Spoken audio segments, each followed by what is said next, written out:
My dear friends, let us begin with a bow.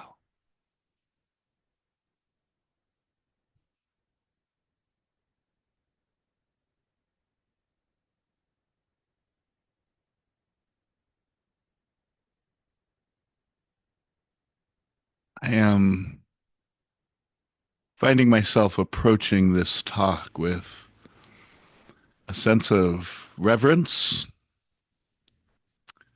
at the work that y'all have done, at how far you've come and how much you put in and how much you had to withstand, cut through in terms of obstacles, resistance, certainly,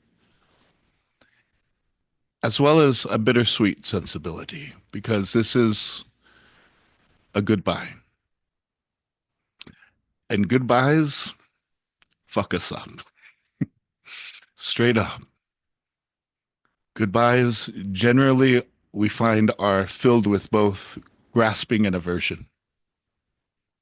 There's the separation anxiety of no, but I don't want it to. I was starting to like this. I was getting used to showing up at this time every week and being in this loop. There's that anxiety, and we'll talk about this. It's very important that you keep going, and there's opportunities to keep going here if this is really resonating with you. But I say that from a little bit of a codependent part of me that wants to save you from that anxiety. And I'll invite you to just let that anxiety be there if it's there. Even if you plan on continuing, let this be a practice of saying goodbye.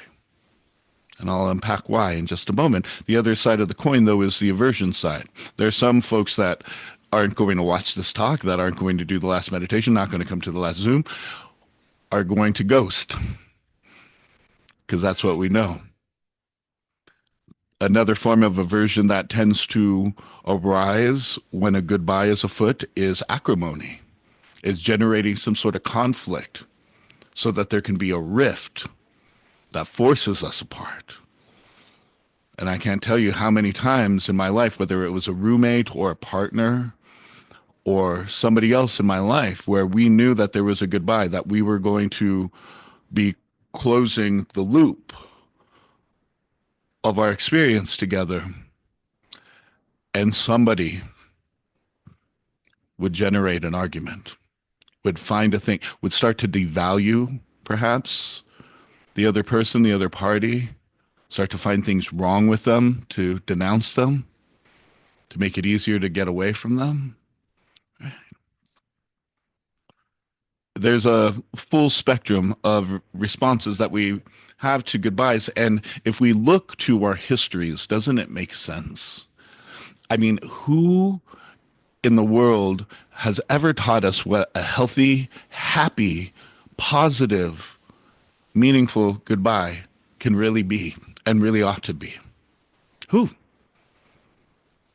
Our lives have been filled with abandonment and acrimony, people just disappearing, or things ending, going up in flames. And so that's kind of the status quo in our world, actually. If you look, very rare to close that loop of experience together in a truly, truly heartfelt kind of way. What that asks of us is to make room for the full complexity, make room for all of our parts to have their experience, and for none of those experiences, none of those responses to the situation to be wrong. And in order to do that, there has to be some basic trust in the situation as well. But make no mistake, impermanence is the law. All things that arise must pass. And there's an upside to that in terms of our emotions, our traumas, our tribulations in life. They're all temporary. They all have a shelf life. But it is true of the beautiful things as well. Every sandcastle built on the beach must meet with the high tide. which will pull it back into the vast expanse from whence it came. That is the law. I didn't make it up, but there's nothing we can find in existence that does not obey this law. And so let's talk about how the sandcastle flows back into the sea in a good way. I was a young in my career as a social worker when it came time for me to receive a promotion from the clinical foster care unit to the family mental health unit and begin my journey as a therapist. And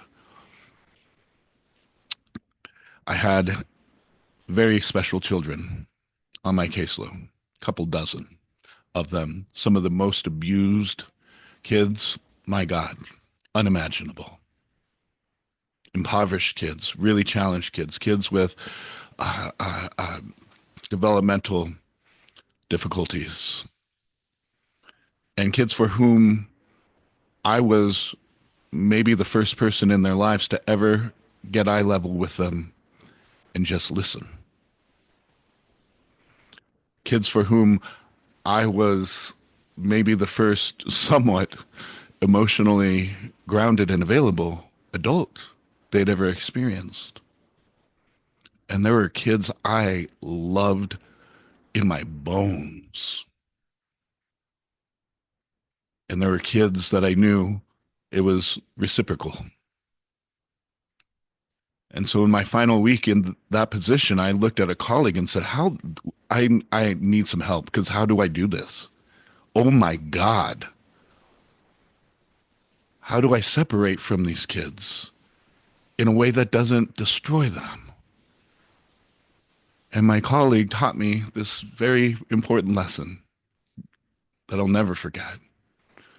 She said, "This is what I say to kids, and I mean it, that we're going to say goodbye now, but this is a good goodbye. This is a happy goodbye. This is a positive goodbye. Because it's true, I'm not going to see you again after this. And that's sad. But the truth is, I'll always remember you.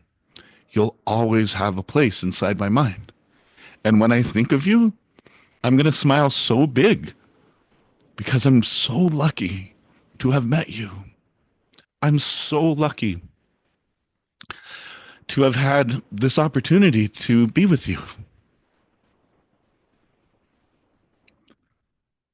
So this is a good goodbye for a change. Because isn't it, for the people we have grown fond of and attached to that had to go away for whatever reason, the tides took them from us. It's true that there's the sting of the loss, and right now there's a tear in my eye. But we're lucky to have gotten to be in their presence, to have gotten, what if we hadn't gotten to experience them at all? Yeah. I'll take the version where I have to say goodbye and let you go over the version where I don't know you at all. Any day. Any day. And so this is very much that kind of goodbye. We have gone deep together. We have been more intimate than some best friends will ever be. We have traversed layers upon layers together. And it's deeply meaningful. And it's very important you carry this with you. Not so much me. God, I hope that's not what you're thinking. I'm just another schmohawk that channels some wisdom. But what's bigger than me is what comes through in this work. What's bigger than all of us is what comes through in this work. And that's the real thing to remember. And that's the real thing that is always with you. That's the real thing that becomes part of your mind. That's the real thing that when you remember it, we ought to smile. That self is real. It's not a fantasy. There's a magic we don't understand to it, and there's also a practical neurology to it that is graspable. And it's moved in our lives in this way that please never forget it. Please. It is very important. The next few things I'm going to talk about. The first one is you must keep going. This world is merciless, and it constantly undoes every bit of work you do on the spiritual and healing paths. And the only way to counteract that is to keep going, is to keep some sort of structure of study and practice in your life at all times. Yes, breaks are natural. I'm on a break right now from a lot of things. But there needs to be a formal structure, scaffolding around us, training wheels that help hold us in place, that clarify us when we're confused, that lift us up when we're depressed, and give us the appropriate kinds of challenges to work with so that we can continue to develop our own discernment and wisdom. And I hope that whatever you do, wherever you go next for that, that you will always find teachers and communities and situations where the teachings entail learning to think for your damn self.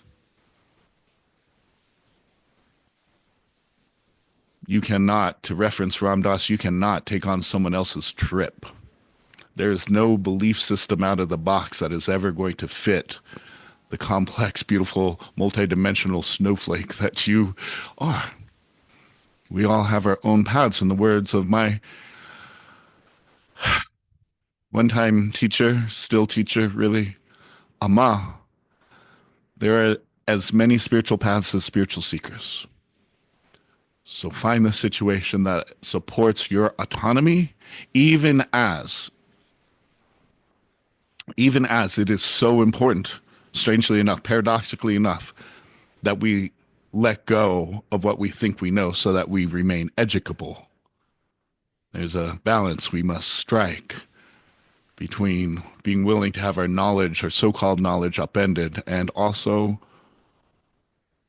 having the discernment that it takes to rely on ourselves, to sense what's needed, what's appropriate, what the next step is.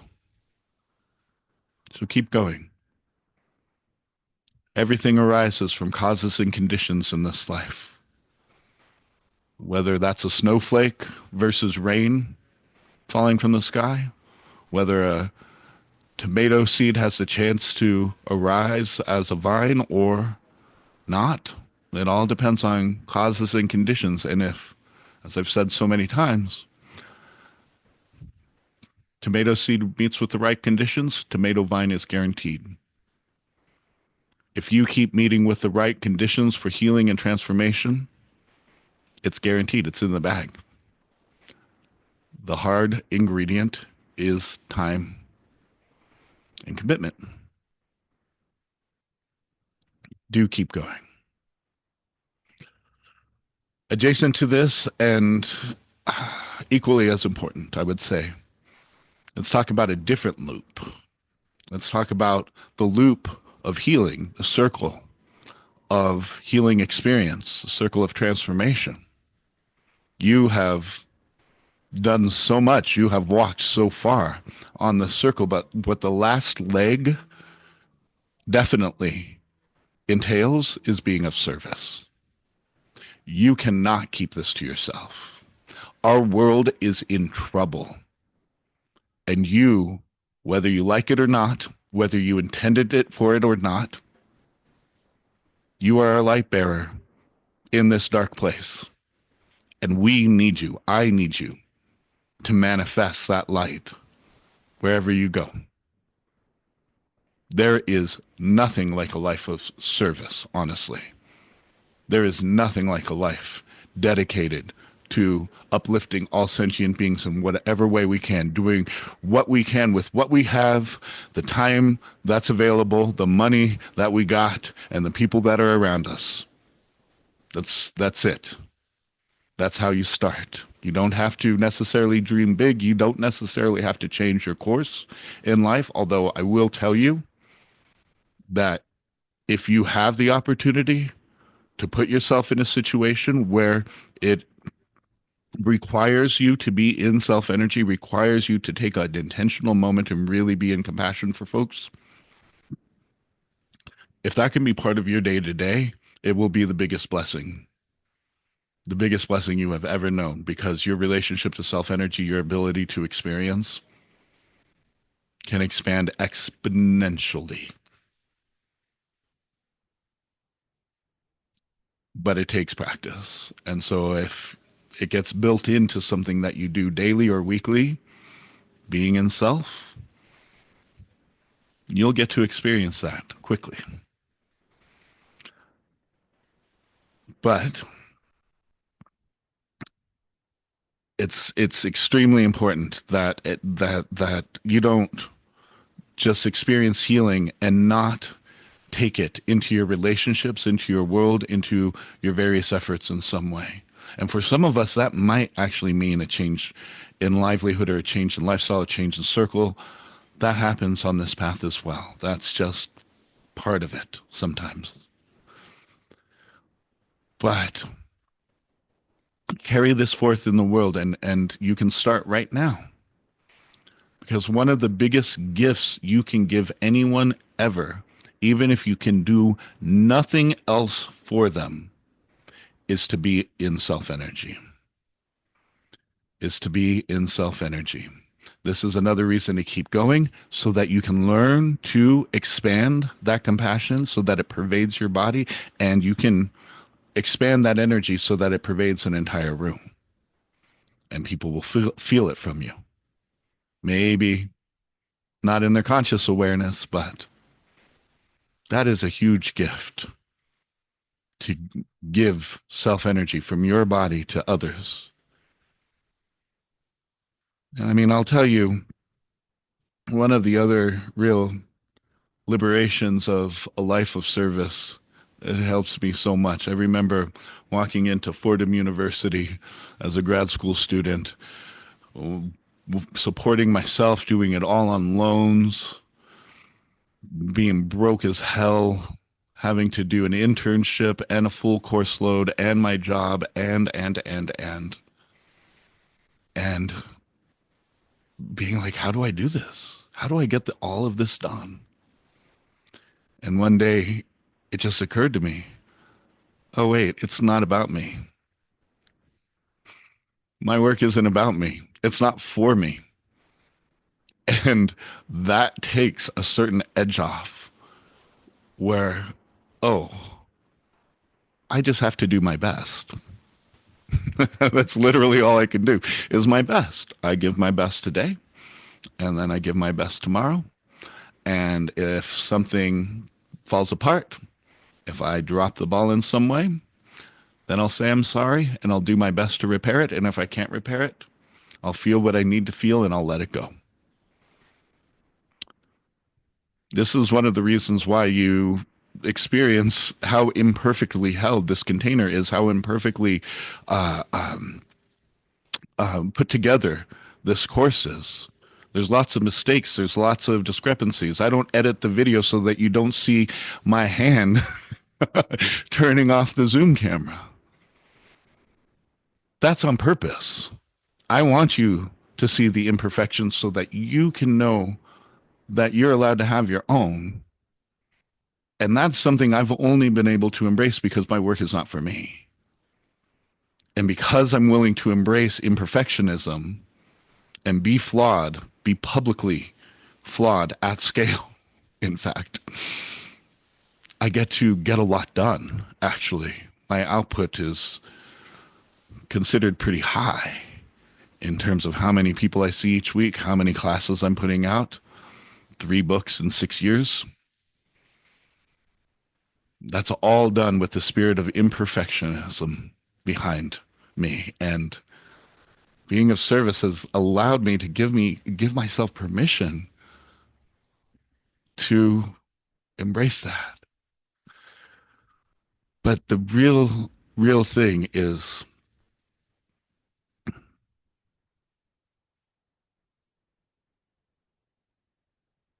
Something I've been trying to impart this whole time is, can we appreciate the tenderness and the vast experience of other beings? Can us and our parts drop our armor to allow in that there is a profound intimacy amongst us that we eschew and try to deny, block? But there is a vast universe coursing inside every single person, every stranger that passes you on the street has loves and losses and fever dreams and sugar cravings and financial woes and fucked up relationships with their family and the whole thing. Just like you, it's really vast. You are a vast world, and everybody is just as vast as you. Not just that, but we are thrown into the tides of samsara together. And samsara is a merciless, ruthless machine, fundamentally indifferent. The tides take us all. We lose everyone, every single person that we love. We all get sick. We all become disabled. Whether that's losing your eyesight or losing your ability to walk, or your ability to hear music, or your ability to move at all, or your ability to feel well at any time on any day. That happens to us all. And the grand paradox of death, that all of this happens, that we go through so much, we cultivate so much. Life is so long and so short at the exact same time. There's this whole universe inside of us that comes alive and does all of these things in one day, and we don't know what happens. I don't give a fuck who said what and what scripture, what teacher teaches. I don't care. Show me the money, and it ain't gonna be shown till that moment arrives. That is wild. And that is every single person, even the strangers you pass on the street. And so let life break your heart.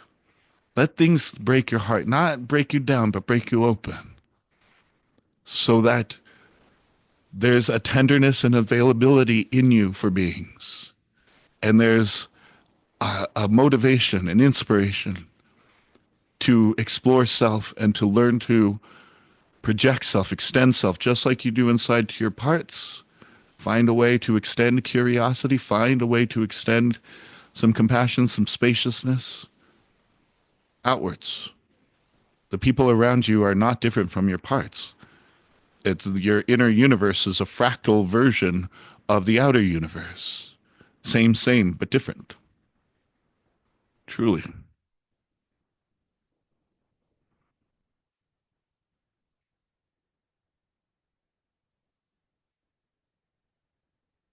I do not know why, but I feel very moved to tell you a story that I love a lot about the fundamental mystery of things. I mean, God, we are beings grasping for certainty, and there is none. The way it works is you take the next step, and it looks like you're going to fall into a cavern, but the ground appears underneath your foot as you place it down. That's how reality unfolds in front of us. That's how the moments unfold. And yet, every time we pick up our foot to take the next step, the ground behind us is also gone. That's the nature of our predicament as human beings. And yet we have these brains that grasp for safety, certainty, predictability, and so on. It doesn't exist. And so a high Buddhist teacher known as a Karmapa once lived and died. And to unpack what a Karmapa is, we all know who the Dalai Lama is, right? And the Dalai Lama is just the head of the Gelug sect of Buddhism. There's four main sects, five if you talk to some folks. But there's four main sects, and the Dalai Lama is just in charge of, he's the head Lama of the sect that holds the political power. But every sect has their own person who is of equal footing spiritually as the Dalai Lama, and that's the Karmapa, who's the head honcho of the Kagyu sect, the Kagyu family of Tibetan Buddhism. And this story was told to me by a man named David Nichtern, who was apparently there, that the Karmapa went to die. And these high lamas, it's bananas, but they will announce their death like a week in advance. They'll say to their students, "Hey, y'all, it's time. It's going to happen. In fact, it's going to happen on this day. So let's get ready. Let's, get the affairs in order and let's prepare for me to pass." And Karmapa's in the hospital and he's announced his death. And as they are waiting for him to die, there's for a lama of that stature to die is a very, very big deal. And there's a lot of ceremony and ritual and music and chants and everything that needs to be done to do it properly. It's a huge procession. And so they're in the hospital. Karmapa's about to die, and there's all these monks in their maroon robes and, with their horns and their, like their ritual objects and what have you, like waiting for the moment. And the Karmapa flatlines, pronounced dead. So the monks rush in and they start up with the guttural chanting and the horns and it's a big deal. And the Karmapa wakes up in the middle of it. He was pronounced dead. Homeboy wakes up and thinks it's all hilarious. He's lucid and is laughing at everybody. And so monks go back to the waiting room and, okay, I guess he's not dead. What do we do with this awkward moment now? Shortly after, Karmapa dies again. Monks rush in, start with the chanting and the music and the everything. Karmapa wakes up again. And I don't know exactly, and memory might be really failing me here. I might be telling the story a little bit wrong. But as I remember it, this went on. That he dies again. Monks come back in, and like however many times it was, whether it was two or three or four.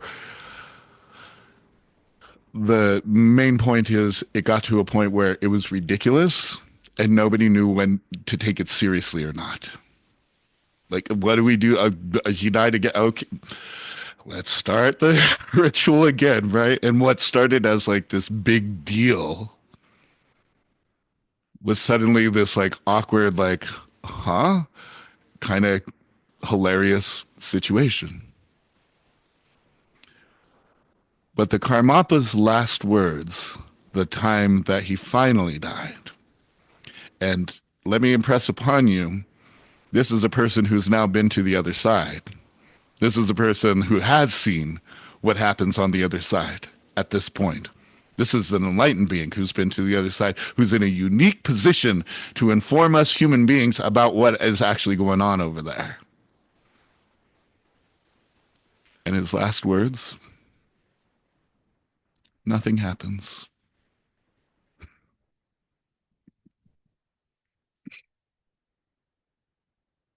Like, what is he? What was? Does that mean you unplug the TV and the lights just go out and nothing? There's no more existence. There's no. It's the end of everything. It goes back to like how it was before you were born, and just there's nothing there, or nothing happens, as in death is just another transition, and it's no big deal. He left us with a riddle. He left us just as confounded and confused as we began. That was his gift. And so now, a little death.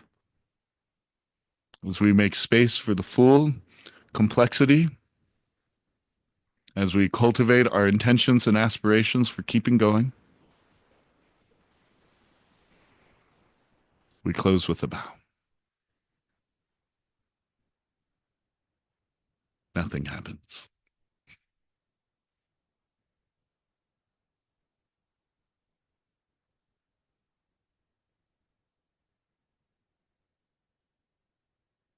Thank you so much, my friends. We'll see you in another dream.